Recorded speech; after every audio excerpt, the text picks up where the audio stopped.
Olá, meus queridos, boa noite, espero que vocês sejam bem. Boa noite, você pode estar assistindo isso aqui de manhã também, de tarde, de madrugada, em qualquer horário, mas aqui é noite. Eu estou aqui com a minha produção e nós estamos conversando vários assuntos relevantes, vários assuntos importantes que podem ser também de grande valia para você nos seus questionamentos, no seu crescimento interior, no seu aperfeiçoamento como ser humano. E uma das questões, talvez uma das mais importantes que surgem para nós aqui, é para que você espiritualizar-se? Para que? Isso vai servir para quê? O que você vai ganhar com isso? Isso adianta na sua vida para quê? Né? Então, essa é uma questão que nós estamos conversando, é ou não é? Isso. Que vantagem tem você ter uma dedicação ao espiritual, né? E o que é esse espiritual? Quem é esse divino? O que é o Supremo? O que é isso? Ok, nessa sua pergunta você já perguntou umas 4 ou 5 coisas. O que é o divino? Qual a vantagem de você se espiritualizar? Né? Uhum. Isso seria a mesma coisa que você perguntasse para alguém. Qual é a vantagem que tem para alguém aprender a andar, sendo que eu engatinho muito bem? Ok? Entendeu? Deu para entender. Deu para entender, né? Para quem só engatinhou na vida, elas se questionam, as crianças engatinhando, qual a vantagem de andar? Não é mesmo? Mas para quem já andou, olha para aqueles que estão engatinhando e diz, existe muita vantagem em andar. É o seu próximo passo. Então, não se demore no engatinhamento da vida, né? Quando nós falamos em espiritualidade, nós falamos no reconhecimento de outras partes de você que você desconhece. Porque isso deveria fazer parte do ser humano, a consciência de tudo aquilo que ele é. Mas, infelizmente, nós nascemos em uma civilização, em uma estrutura social, em condições educacionais, onde não nos é mostrado quem realmente nós somos. Então nós estamos vivendo pela metade e não temos consciência de que nós estamos vivendo pela metade. É como se nós, por exemplo, entrássemos dentro de um carro que tem 5, 6 marchas e nós estamos engatando somente a primeira marcha. Então, o que é a espiritualização? É a capacidade de você perceber que você tem 5, 6 marchas e só engatou a primeira ainda e está achando que é só isso. Então a diferença de uma pessoa espiritualizada é que ela olha para você, que está só engatando a primeira marcha, e tenta dizer para você, você é um carro que tem 6 marchas, você está se... Está forçando o motor. Forçando o motor e se contentando com muito pouco. Só porque os que estão ao seu lado só sabem engatar a primeira marcha, não significa que você seja só isso. Então, descobrir que você pode muito mais, já acho que é o primeiro passo. Claramente, exatamente. Descobrir que você pode já é o primeiro passo. E quando nós falamos em espiritualização, nós estamos dizendo ao fato. Por que espiritualização chama-se espiritualização? Vem do fato de você ter a noção que você não é somente a matéria visível. Okay? Então, por isso que nós chamamos de espiritualidade. Está na habilidade de você ir percebendo que você não é somente uma máquina orgânica como um animalzinho que come, faz cocô, sente perfume, transa e só tem as suas reações instintivas, né? Então, todo mundo já nasce com uma percepção de um todo maior. Porém, uma criança já tem isso naturalmente. Mas a maior parte das vezes as crianças são condicionadas a acreditar que somente existe um robozinho de carne e osso. E esta é uma limitação muito grande ao todo que somos.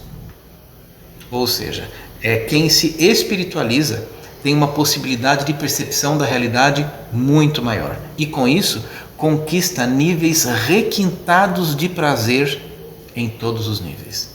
Entendeu? Isso é muito importante. Por isso que quanto antes melhor, né? Por isso que começar isso depois de velho, claro que dá. Dá. Mas o quanto antes você tiver acesso a isso é maravilhoso. Claro, porque a pessoa que só está vivendo as suas condições animais instintivas, ela tem a visão do espiritualizado como uma pessoa talvez que renunciou aos prazeres mundanos.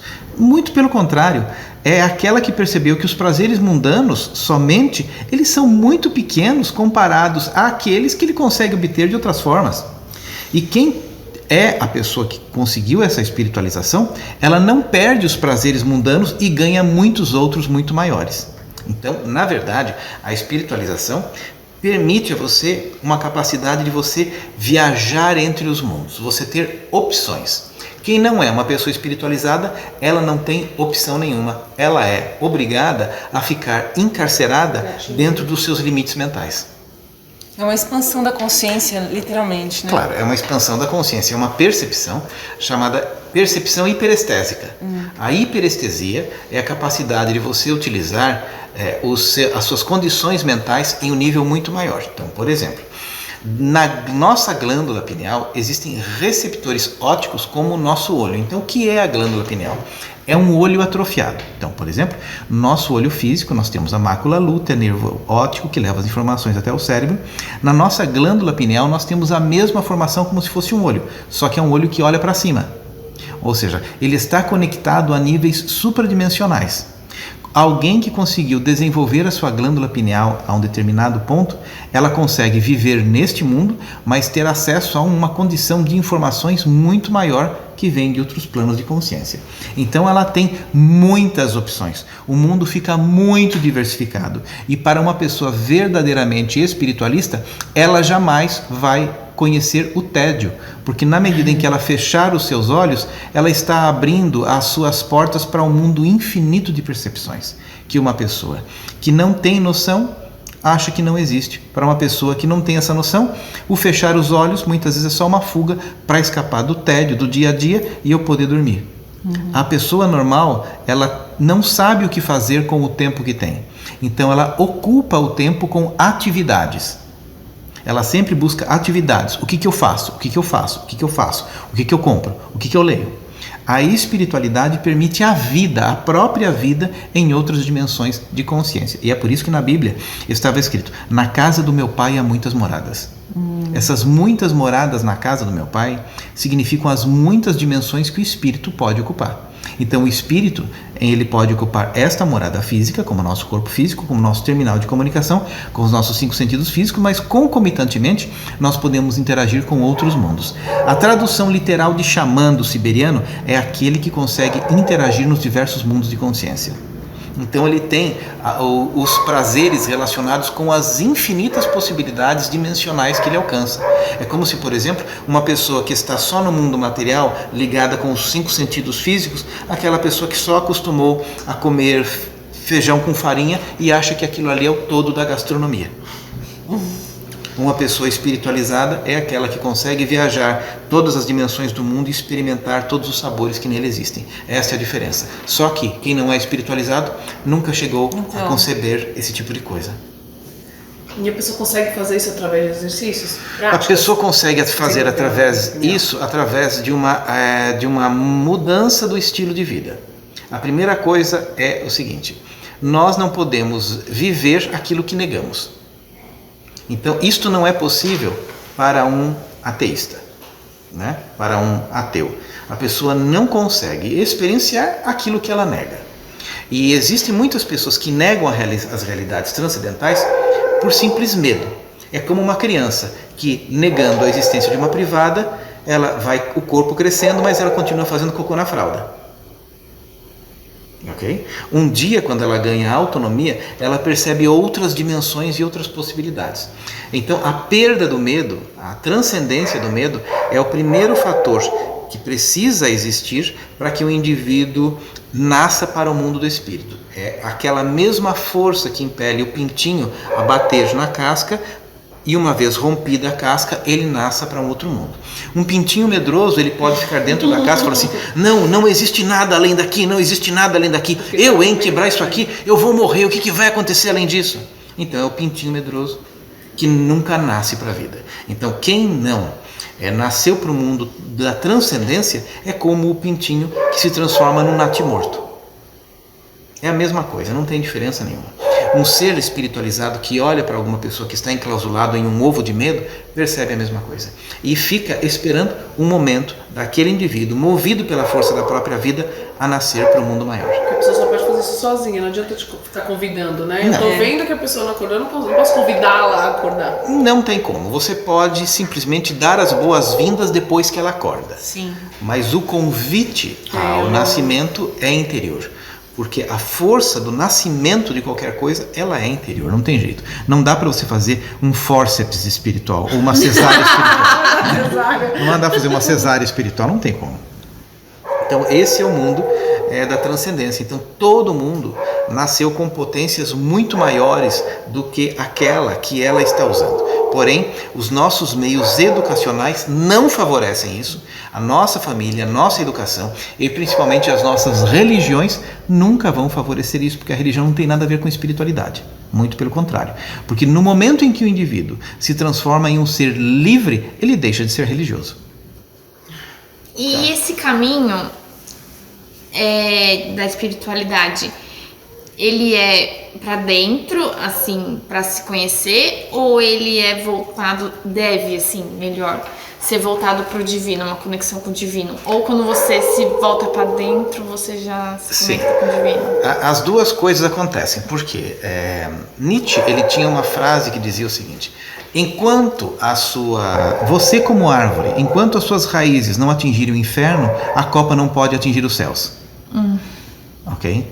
Então isso significa o crescimento da consciência. Primeiro, para o lado escuro. O lado escuro é aquele que quando você fecha os olhos, você olha para dentro de si mesmo. A maior parte da humanidade não sabe nem o que significa isso. É a sombra. A sombra. Tá. A maior parte da humanidade fecha os olhos para dormir. Ponto. Ela não fecha os olhos para enxergar-se.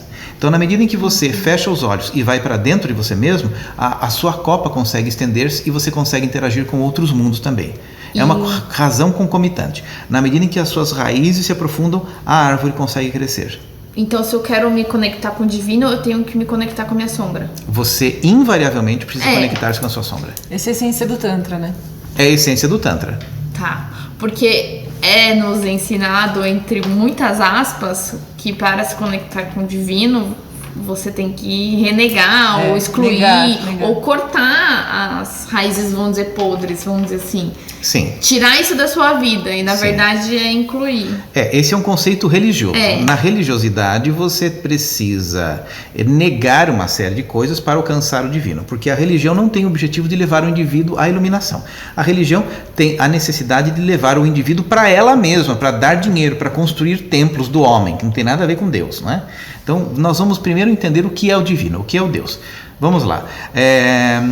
A palavra Deus, ela tem uma condição muito teológica. E aqui, para não entrar em teologia, nós vamos utilizar um conceito do yoga.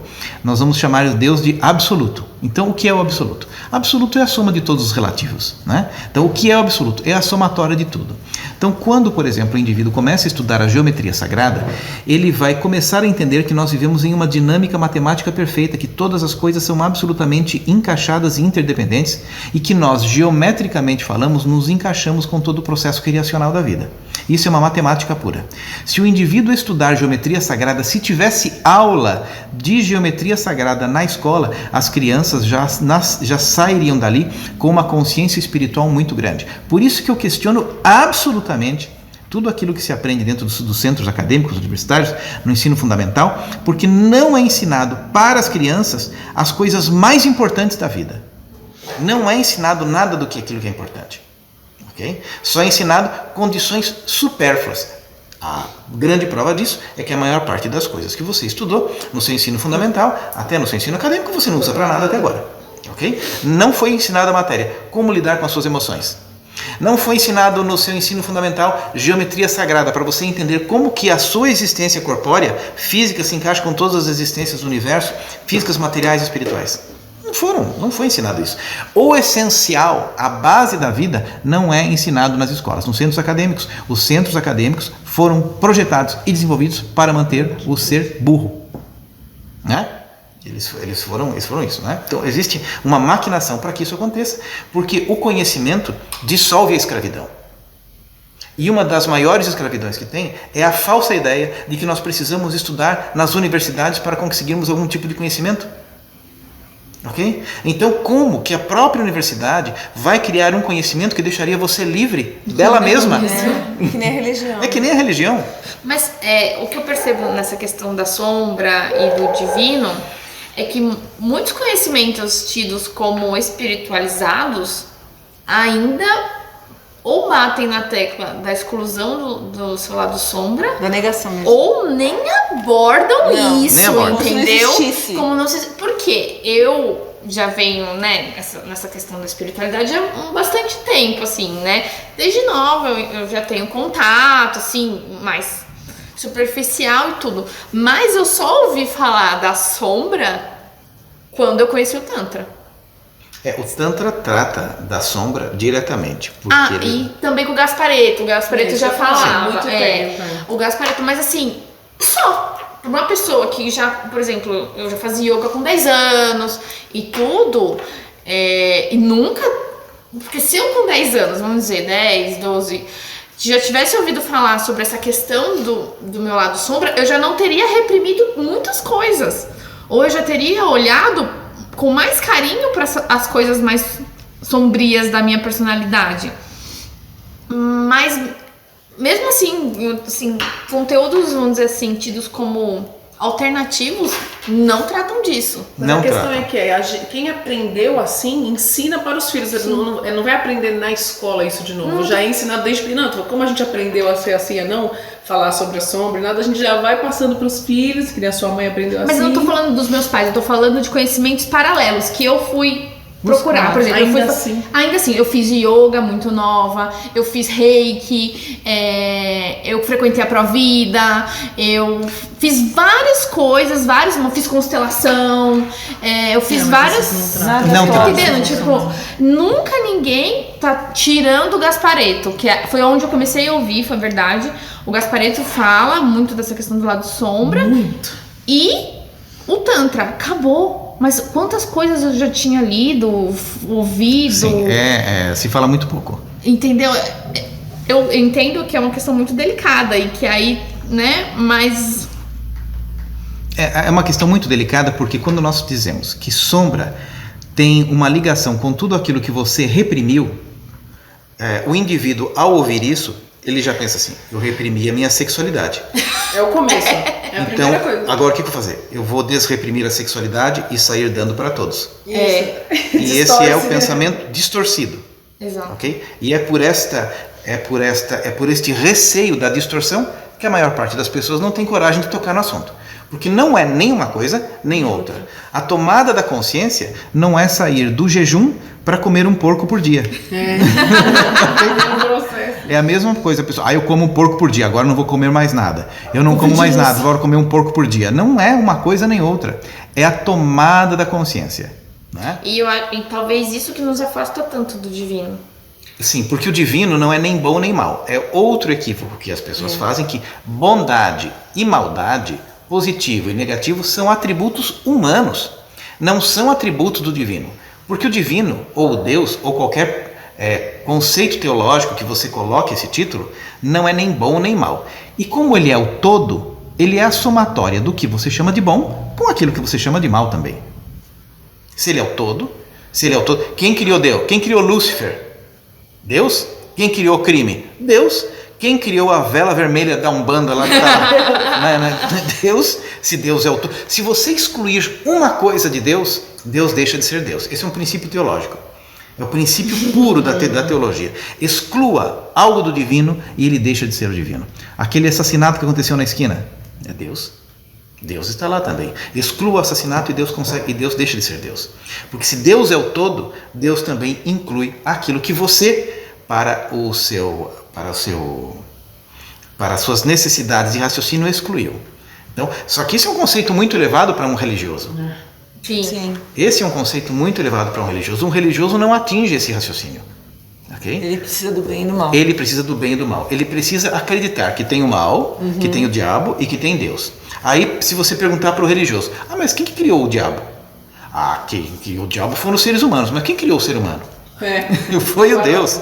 Então isso não tem fim. Então esse é um princípio teológico que não é raso. Um religioso não tem acesso a isso. A mente de um religioso não raciocina bem com relação a isso. Por isso que os religiosos não estudam teologia, tá bom? Eles só vão lá e acreditam que, batendo o cartão, os religiosos chegam ao cúmulo de achar que basta eles baterem o cartão dizendo que são religiosos, irem na missa, no culto, já é o suficiente, ok? Isto é muito pueril pensar assim. Mas a espiritualidade, ela transcende muito a isso. Bom, me foi perguntado sobre Deus, né? Isso. É um conceito transmental. O que é um conceito transmental? O conceito transmental é aquele no qual a sua mente não atinge. Ok? A sua mente pode ter uma concepção do que significa Deus. Aquelas pessoas que se põem em silêncio e elas vão em determinado dia perceber a seguinte sensação: existem coisas as quais eu não consigo raciocinar sobre, mas eu as sinto. Isso é um conceito transmental. Não pode ser atingido com a nossa mente concreta. Isso é somente atingível pela mente abstrata. E as escolas ensinam às crianças o desenvolvimento da mente abstrata? Não. Claro que não. Porque isto as tornaria livres pensadores. E a sociedade sempre teve medo de livres pensadores. E quem cria uma escola, um sistema educacional? Uma sociedade que precisa que você se torne um robozinho.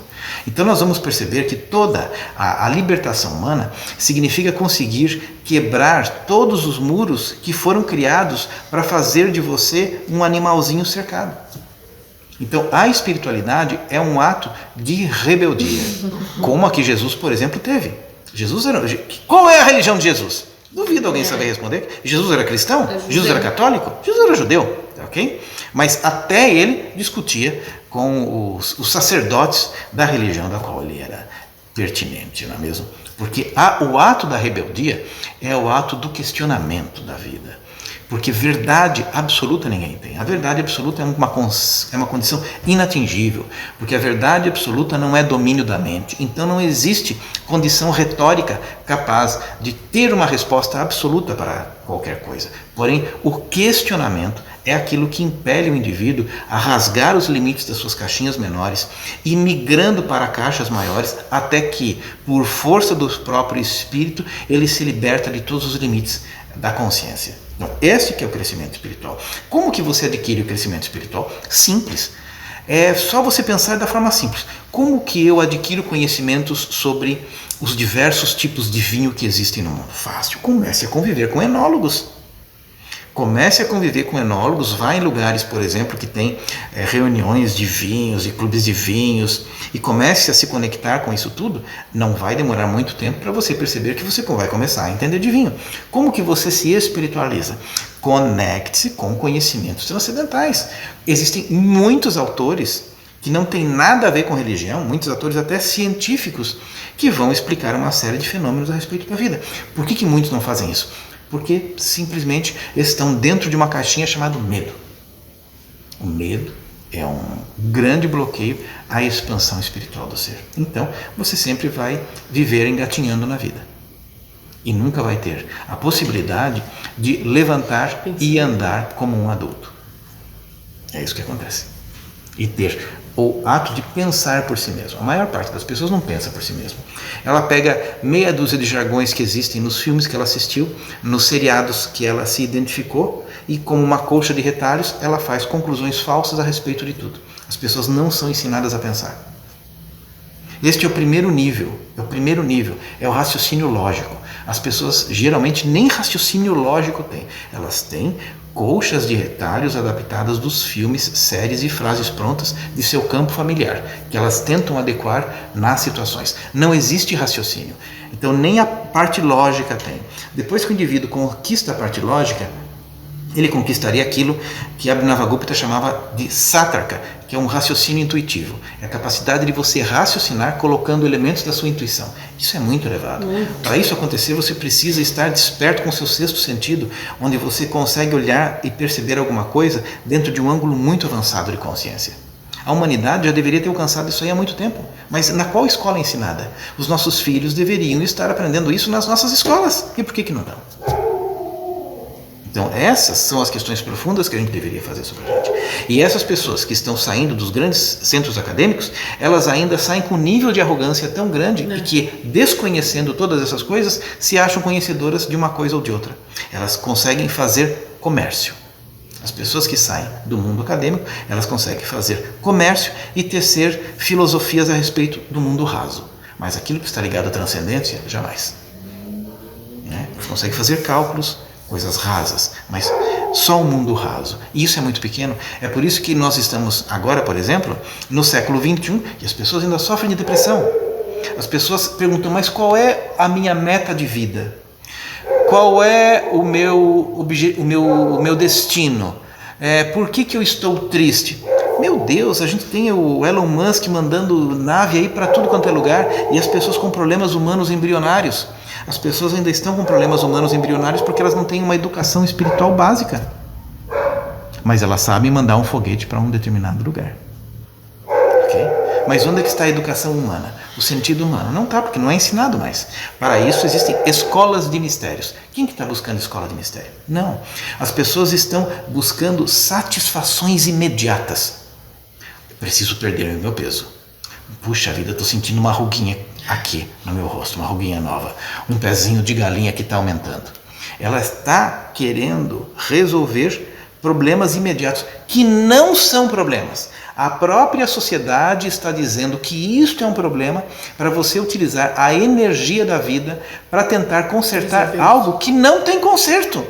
Porque um dia você vai perceber que o envelhecimento é inevitável e nenhuma força, nem do próprio divino, conseguirá dar cabo disso. Só que aí você é invadido de uma grande tristeza do planeta Saturno, controlador do tempo, que vai dizer um dia para você, eu venci. Isso é muito triste. E a humanidade toda caminha neste funil de tristeza que pode ser facilmente observado no olhar de um velhinho. Okay? Então, o grande segredo de tudo é aprenda, desperte enquanto ainda é tempo. Desperte enquanto ainda é tempo. É muito triste você despertar quando você não tem mais força para nada. Okay? Então, a espiritualidade... tem pessoas que falam assim, eu vou me espiritualizar, eu vou ter que comer cenoura com, sei lá, com acelga, com nabo. Eu vou ter que fazer yoga, pegar o meu tapetinho de yoga, vou ter que acender incenso. Não, isso são estereótipos. Essas pessoas que muitas vezes fazem tudo isso, elas não entenderam nada. A espiritualidade é alguma coisa dentro de você, é dentro da sua consciência. Não tem nada a ver com aquilo que você faz, mas com a percepção que você tem da realidade que você vive. É uma coisa muito maior. Né? É isso. Só isso. Tá fácil, tá viu? Facinho?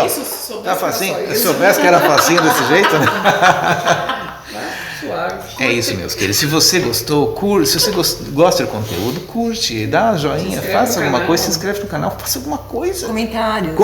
Comentem. Se vocês... eu achei isso, achei que você não tá com nada, achei que você falou besteira, eu achei gostei. Faz o que você Nós quiser, lemos. né? Então, os comentários serão lidos. Tá bom? Tchau pra vocês, até a próxima.